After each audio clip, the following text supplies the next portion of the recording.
Contactless payment methods have become one of the most popular ways to pay.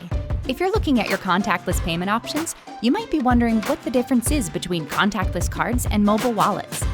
Actually, they're both very similar, but there are some differences that might make you prefer one over the other. Contactless payments allow you to tap your card or phone at contactless-enabled merchants, no inserting or swiping required. Contactless-enabled merchants can be identified by this symbol, which you can find on your card and on the payment terminal. Although the use of contactless payments methods is usually called tap-to-pay, actual tapping is not necessary. Instead, just hold your phone or card 1 to 2 inches above the contactless symbol.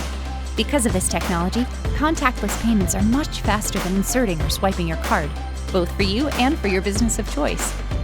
The main difference between a mobile wallet and a contactless card is flexibility. If your merchant of choice has an issue with their contactless system or simply does not accept these types of payments, a contactless-enabled card can still be inserted or swiped if necessary.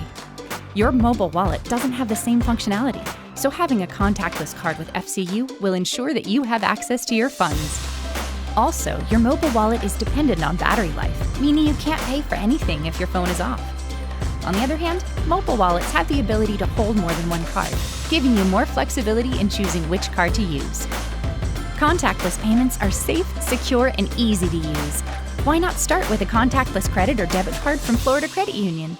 All FCU members can go contactless by calling us at 1-800-284-1144, visiting a branch, or applying online at flcu.org. Florida Credit Union. Member-owned, community-proud since 1954.